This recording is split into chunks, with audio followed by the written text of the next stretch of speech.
মোহাম্মদপুরের জোড়া খুনের ঘটনায় এবার বেরিয়ে এলো আসল রহস্য। পুলিশের জিজ্ঞাসাবাদের মুখে সব বলে দিলেন সদ্য গ্রেপ্তারকৃত এই হত্যাকাণ্ডের মূল হোতা আয়েশা ও তার স্বামী রাব্বি শিকদার। ব্রিফিংয়ে তদন্তের আদ্যোপান্ত জানিয়েছে ডিএমপি। চাঞ্চল্যকর সেই তথ্যই জানাচ্ছেন এসআই রাজ। মাত্র ২,০০০ টাকা খোয়া যাওয়াকে কেন্দ্র করে রাজধানীর মোহাম্মদপুরের আলোচিত মা মেয়ে হত্যাকাণ্ডের ঘটনাটি ঘটেছে, যা ভাবতেই গায়ের লোম কাটা দিয়ে ওঠে।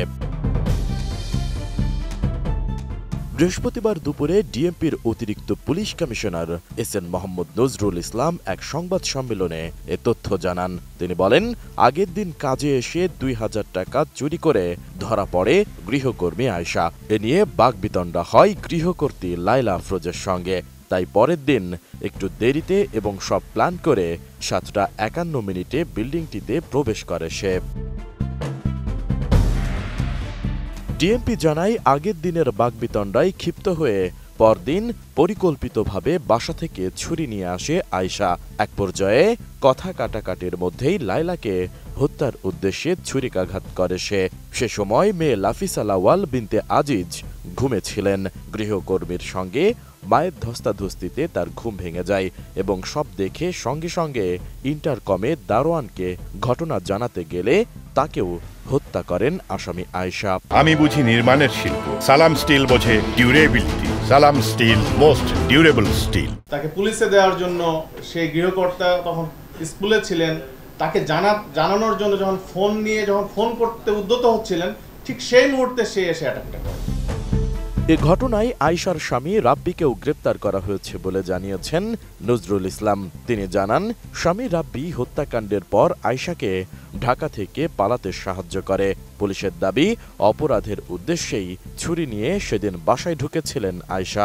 যদি সে সত্যিকারই ২,০০০ টাকা চুরির জন্য বাসাওয়ালি তাকে বাকবিতণ্ডা করে, সে তারপরে দিন নাও আসতে পারত, কিন্তু সে হত্যা করার উদ্দেশ্যে ছুরি চাকু নিয়ে বাসায় আসছে কাজের মহিলা, তাহলে তার তো ক্রিমিনাল ইন্টেনশন নিয়েই সে ভিতরে ঢুকছে। জুলাই ২৫-এ আরেক বাসা থেকে ৮,০০০ টাকা চুরি করছিল, ওইটা নিয়েও সে এর আগে ধরা পড়ছে, তারপর জিডি হয়েছে। ওইটাই কিন্তু এই মামলাটা ডিটেক্ট করার জন্য আমাদের ক্লু হিসাবে কাজ করছে।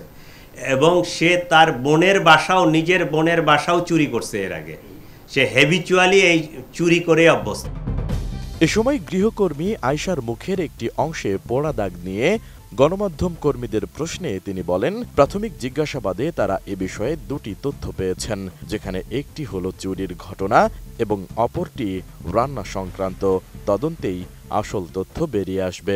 সে জেদি টাইপের, তার মায়ের সাথে কোনো এক সময় রাগারাগি করে সে নিজের গায়ে আগুন দিছিল, যে কারণে তার এই পুরাটা।